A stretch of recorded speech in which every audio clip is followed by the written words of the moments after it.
Pardon the interruption, but I'm Mike Wilbon. Tomorrow is International Tongue Twister Day, Tony. You got one for us? I'm Tony Kornheiser. Fuzzy Wuzzy loved the Bears. Fuzzy Wuzzy had no hair. Fuzzy Wuzzy wasn't Wilbon, was he? You like that? That's what you got? That's it? Really? Well, that's It's all been a I've got. long time since anybody identified me as fuzzy. You know, I had some, as you know, in the 80s, when I had the big Red hair. You know, the big Oscar you had a lot Gamble of hair. fro, you know, but that's been a I while. have pictures. I have pictures Yeah. of you. I do. Pictures were of you overseas with hair. at the Welcome Olympics. to PTI, Yeah. boys and girls. Today's episode, Justin Verlander contemplates the state of the starting pitcher. Baseball tests a new robo-ump, and LeBron puts 40 on the Blazers. But we begin today with Canada beating the United States last night in the final of the Four Nations face-off. Canada won 3-2 in overtime on a goal by Connor McDavid. Canada's goalie, Jordan Binnington, who was much criticized going into this tournament, had 31 saves. The last 20 shots he faced, including 8 in the third period, 6 in the overtime. Wilbon, what are your reflections on this game and the event? It was thrilling.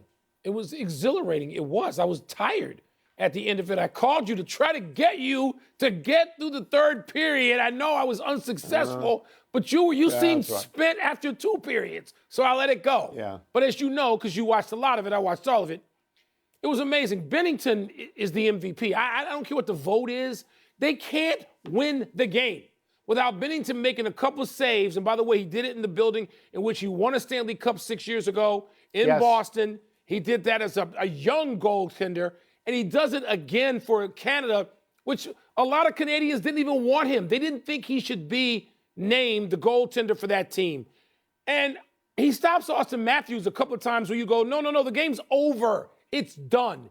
He saves the game for his team to then get in a position for the biggest star on the team, of course, to win it. I'm going to push back a little bit on saying this was the equal or surpassed the Game 7 in the Stanley Cup. I don't believe that, having been to some Game 7s when my team, the Blackhawks, played in those games. I'm not going that far, but everything about it was good. Everything about it says, do this again. Don't go back to an all-star game. Don't you dare do this some more. Yeah, so we used to be sports writers. We wrote for a living. If the NHL had come to us and said, write us a perfect script, it would be this. Stay with me for a little while. Yeah. You're going to have 4 teams, but you want 2 of those teams to play each other twice. You want the United States and Canada to be the stars. You want to make sure that all the players completely buy in. You want to put these games in great hockey cities, Montreal and Boston. You want to have them split so that the architecture of hockey remains the same, but you want to have the road teams win, because that would be a fun situation. The road teams would win. In the first game, you want to have some craziness out there, crazy fights about anthems. Yeah. But in the second game, you want it to be pure and you want it to be clean. You want the goalies to be terrific, and they both were. And then in the last game, you want to go to overtime and have the winning goal scored by the greatest hockey player in the world right now. Planet. And that's what you got. So that people go home and they go to bed and they say, that was great. Let's do it again. Let's do it again. Mike, I know I told you this last night when we chatted. The thing that got to me most was the pregame. When Canada brought out Wayne Gretzky as captain, the greatest player in the history of hockey. And then the United States brings out Mike Eruzione, okay? And he's wearing a Gaudreau shirt. Because we don't have, in the United States, we don't have an immortal NHL player. We don't have that. We got the 1980 Olympics. We got Miracle on Ice. And it was perfect. It was perfect. It right? really, yes. It was. And now, what's the ripple? What is it going to mean going forward? What is the NHL going to do? I'm going to ask another question. What's the NBA going to do? Just get its butt whipped and embarrassed and have 15 million people in the middle of the week watching a hockey game that didn't exist 3 weeks ago? Or they're going to do, they're going to wake up and do something about it? I've told you. I've said to you, the NHL, the NBA has to pay attention. You said they won't. They won't care. Let's move to baseball. Justin Verlander, who turned 42 yesterday, had a sit-down with Bob Nightingale of USA Today. Among the things Verlander said was that he very much wants to win the 38 more games he needs to get to 300 wins. Everything else he said comes straight out of the Mike Wilbon handbook. Love Verlander said analytics is to blame for the demise of the starting pitcher. He stumps for renewed value on starting pitchers winning games, and he wants rule changes to ensure that starting pitchers go deep into games. Verlander said, this is a quote, "We used to make fun of guys going 5 and fly. Now it's the standard," unquote. Wilbon, what are the chances baseball will listen to Verlander? God bless Justin Verlander. Tony, you know I'm a cynic about this.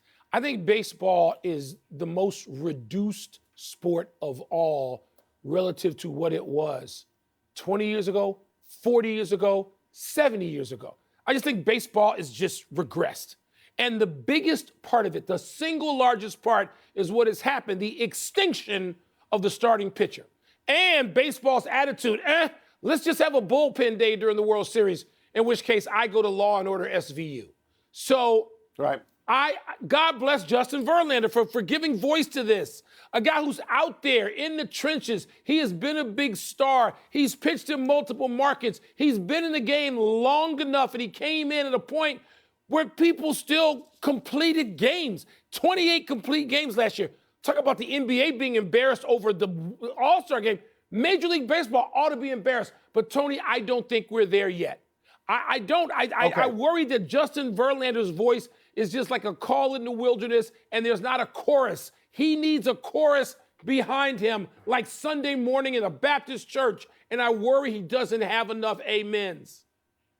So Verlander has been a guest on this high-quality program several times. He is a great guest. Yes, I find myself agreeing with virtually everything that he says. I don't know in this moment, when he looks at the world of pitching, I don't know how much of that is from the narrow prism of a guy trying to get to 300 wins. But I think we both agree if he gets to 300 wins, he'll be the last guy to ever do it because pitchers don't get enough starts and managers don't leave them in long enough to hang around. Now, I don't believe that managers don't want their starting pitchers to win. I think they do want them to win.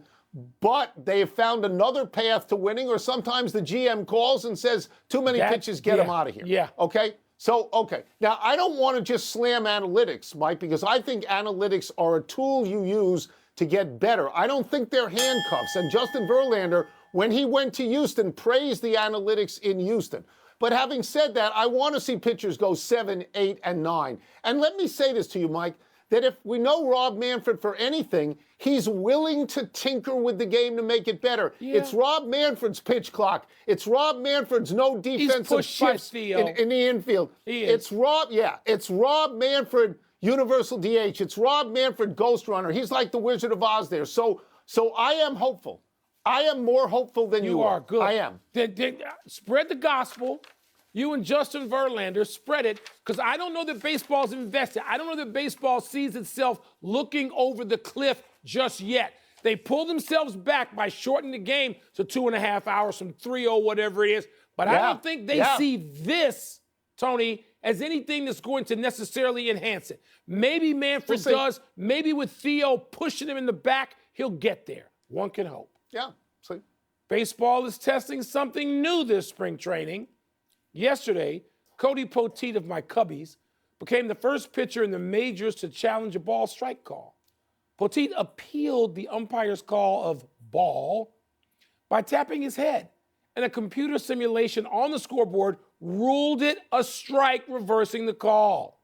Only pitchers, catchers, and hitters are able to appeal anyway, and teams run out of challenges after failing twice. The system could graduate to regular season games as soon as next year. From what you've seen so far, are you a fan? Okay, so the issue for me is time. Yeah. How much time does it take to do this? You know, the best thing that's happened to baseball in 50 years is the pitch clock. It has shaved almost 30 minutes off a game. So I don't want to go backwards. This thing took about 40 seconds. In the minors, it takes far less in the minors. 17 seconds. Yeah, so to me, I can live with that. That's not a problem. We see this in tennis. We see this all the time in tennis. There's a call. You want to see how it works. It's on a big screen.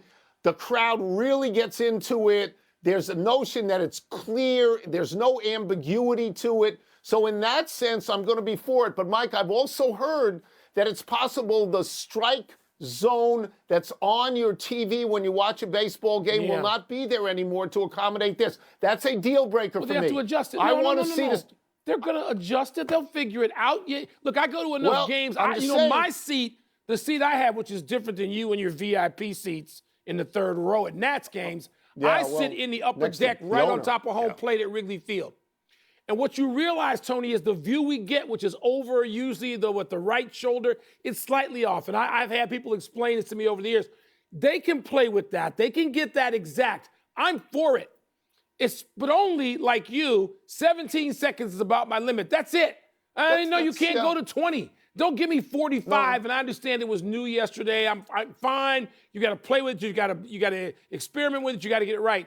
Yeah, I'm okay with it because you use it. In tennis, though, Tony, remember, you get like 5 challenges per set. Well, there's only 2 here. There's only 2. There's only 2 unless you win one, and then you get to save it. Look, here's my reticence, Mike. You and I grew up with umpires. Everybody has grown up with umpires. We understand they miss ball strikes every once in a while. That's part of the game. Yeah. But if you can get it right, I'm for getting it right. With this caveat, Mike, it right. I want the umpires to be out there. I want a full crew. I don't want this to be like a supermarket where they say you go into the self-checkout because there's nobody working the register. I don't want that. Don't want that. Let's take a break. Coming up, what's the word for LeBron's 40-point performance last night? And is it time for the Sixers? Here we go. To shut down Joel Embiid. You use self-checkout? I refuse to use it. You use it? Yeah, I've been convinced. You don't I've been shop? beat down. No. You don't shop? No, I Instacart. shop. I Instacart. I don't go in grocery stores. Welcome back to Papa John's.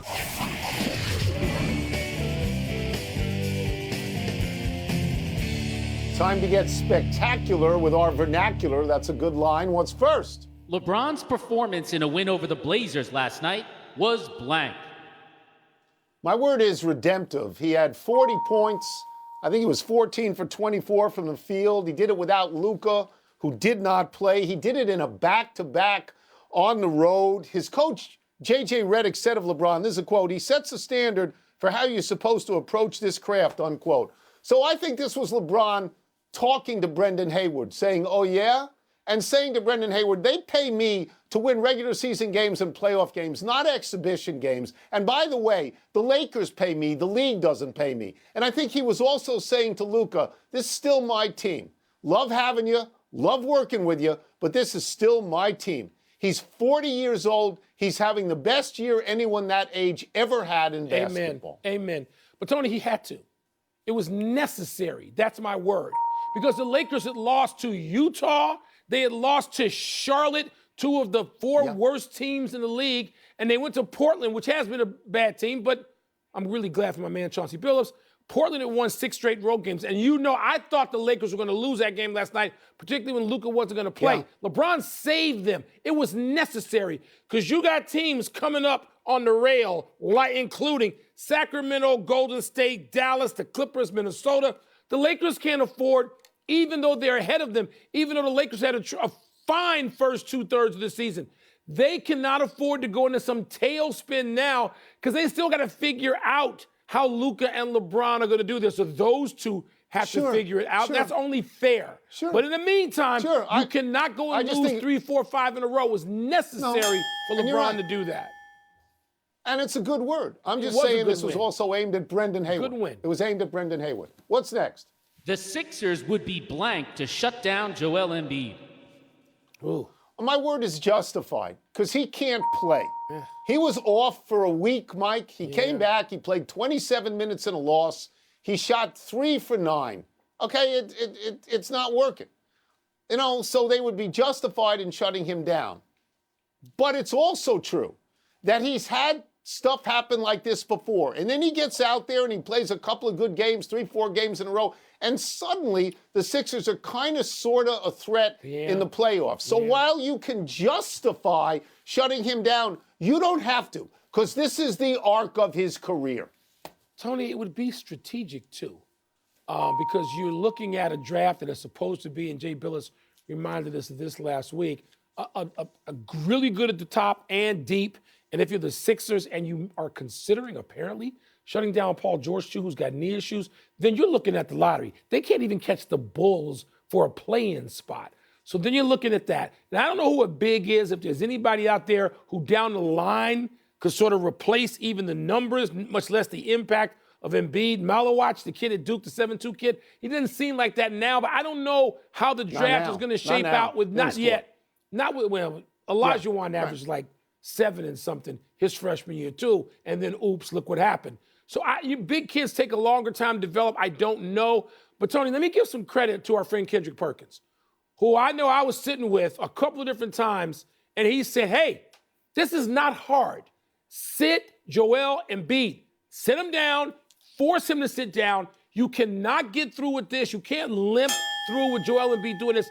And I think of a conversation that I had with Embiid in the finals last year where I hoped he didn't play in the Olympics. Not because I didn't want Embiid not to win a medal, because I did. I really like Joel Embiid. I just thought that the wear and tear of a summer, the practices and the games, were going to be more than he could handle once we got to now. Well, you were right. Yeah. You were prescient. That's the final word. Let's take one last break. Still to come, the Yankees decide whether it's finally time to end their beard ban. And the Spurs beat the Suns with no Wemby. The Suns, man. I think they are now officially the most disappointing team in the West. Philly in the East, Suns in the West. 76ers paid so much for Embiid and George. They're getting nothing. They're getting nothing from them. No, they're not. No. Happy time, people. Happy 79th birthday, Bob Ryan. Our dear friend, one of the greatest sports writers of all time. Bobby's been working at the Boston Globe since 1968, when he graduated from Boston College. He's in the Basketball Hall of Fame just like you, Wilbon. He covered the Celtics when the Celtics were great. He wrote about all the Boston teams, the Red Sox, the Bruins, the Patriots, the college teams. He thinks Bobby Orr is the greatest hockey player ever, and that gets you crazy, Wilbon. Yeah. He's in the National Sports Media Hall of Fame. He's been on Sports Reporters, Around the Horn, PTI a million times. More important than all this stuff is that Bob Ryan is great to talk to about anything and everything, and we love him. But the fact that Bob Ryan and Charles Barkley back-to-back birthdays. Tony, one of the great thrills of my life was meeting Bobby Orr a month or so ago. And Orr saying he loved that Bob Ryan had his back when we got into this daily thing about Gretzky and Orr. And by the way, I hate to burst Bob's bubble, but it's clear that Orr thinks Gretzky is the greatest player of all time. I'm just saying. Happy anniversary, Anthony Davis. On this day 9 years ago, while with the New Orleans Pelicans, Davis scored 59 points in a win over the Pistons. Davis took 34 shots. He made 24 of them. 2 for 2 from 3, 9 for 10 from the foul line. Davis is now with Dallas after being traded from the Lakers for Luka Doncic. Davis played 31 minutes in the only game he's played with the Mavericks. Scored 26 points, grabbed 16 rebounds, 7 assists, 3 blocks before leaving with an adductor strain. He will be reevaluated in 2 weeks and at minimum will miss 7 more games. The other Dallas bigs, Derek Lively and Daniel Gafford, are also out for extended periods of time with injuries. Tony, there's certain guys I think of, and I wish they were blessed with great health, bodies that could withstand the punishment of professional sports. The first 2 guys I think of are Chicago kids, Derrick Rose and Anthony Davis. And of course, if you're going to go expand that list, the bigs would be Anthony Davis and Bill Walton. Wouldn't we like to see what they could do if they could have been out there for like 75, 80 a year? Even greater careers. Happy trails. Yes, happy trails to UC Irvine, dribbling out the clock while up 41 at the end of the first half. The Anteaters led the Matadors of Cal State Northridge 58-17 with seconds left when Sherelle Nahum received an inbounds pass, dribbled twice, then launched a one-handed three-quarter shot, swished it. Nahum's 3 put UC Irvine up 44 at the half. I'm not sure it was necessary, but it was very fun to watch. As Wilbon always says, if you don't like it, stop it. The Anteaters went on to win the game 100-56, dropping Cal State Northridge to 4-20 on the season. You have to feel bad for Cal State Northridge. You look up somebody's dribbling out of clock, and sometimes players don't take these shots because they don't want their shooting percentage to go down. Kudos. Really? Yeah. You think it's that selfish? Really? Yes. Let's go to the big finish. Let's do it. The Wemby-less Spurs beat the Suns in Austin, Texas last night. Is that significant? Yeah, it is for the Suns, who don't look right now, Tony, like they can even make the play-in. They look like they're outside of that. The Yankees are ditching their facial hair ban for what Hal Steinbrenner is calling well-groomed beards. Make any sense? Goes all the way back to George Steinbrenner. It's 50, 60 years ago. I sort of liked it because it was the only one. You could always have a mustache. The U.S. women's soccer team blanked Colombia 2-0. Your thoughts? Yeah, it's like the 50th straight shutout. Yes. I mean, we expect it. The Saints are reportedly hiring former Chargers head coach Brandon Staley as their defensive coordinator. Is he a good fit? It's a bad team. I mean, Kellen Moore is a young guy and with a lot of enthusiasm. It's not a good team. Last one, men's college hoops tonight. 14th ranked Michigan State at number 12, Michigan. Who you got, Mr. Big Ten? Who you got? Traditional Big Ten, baby. Not this California influx. I'm going with Tom Izzo and the boys to win in Ann Arbor. I am. We're out of time. We will try and do better the next time, and I am Tony Kornheiser. I'm Mike Wilbon. Have a great weekend, knuckleheads. You can get the podcast on the app or Apple Podcasts. Tony, would James Harden's beard, according to Steinbrenner, be well-groomed? Oh. I'm just asking. It's well-groomed, but it's voluminous. Success in tonight's PTI bonus topic. All right, Wilbon, should other leagues try to replicate the Four Nations Face-Off tournament? No, not really, Tony. I mean, one league, and we'll get to them, has to think about it. They're sort of on the clock. This should spur them to take action. But baseball has an all-star game that still works, and there's a World Baseball Classic they have in the spring every few years. So no, baseball's over that. Tennis has had Davis Cup, which in the 60s, 70s, 80s, and even into the 90s could be played at a fever pitch. You and I know because we covered some of these things. Seems to have dwindled lately as the world becomes smaller. Don't need it. Golf has the Ryder Cup, which is still rousing. So basically, we're talking about pro football doesn't have that. Doesn't pertain. So we're talking about the NBA. And the NBA could have it, but it doesn't seem like the players seem incentivized at all to want to do anything other than go to private islands and put that on Instagram during their 8 or 9 day break. That's what they want to do, and nobody can get them to budge. So the NBA needs to do something to replace the All-Star game, which is garbage, and they won't do it. Yeah, so, I mean, I'll just amplify everything you're saying. I agree with all of it. Soccer does this all the time. In the middle of soccer seasons, players play for certain other teams or they play for their countries. It happens all the time in soccer. In golf, they also have the President's Cup. Yes. The women have the Solheim Cup. Yes. I mean, you know, and you're right about football. There's no reason to do it because you can't go country to country in football. It's the only country where football is played. Right. So you can't, it's impossible. The entire question is based on what is the NBA going to do? That's the entire question.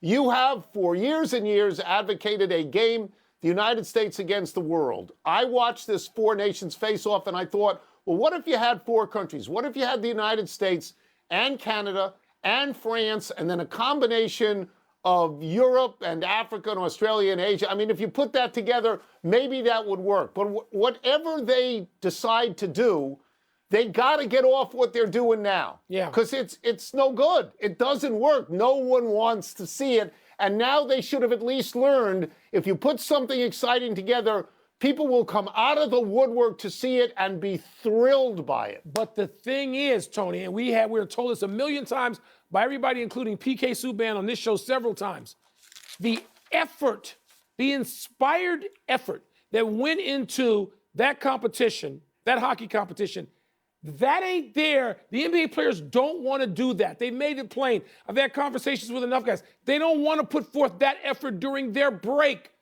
They want to go to private islands and put that on Instagram. It's not what they're invested in. And by the way, who's going to push them to be that? Because when you make $70 million as opposed to $7 million, which is what a lot of NHL stars make, there's a leverage difference. So you ain't going to see it anytime soon, if ever. It's one opinion. We're done. Back to you.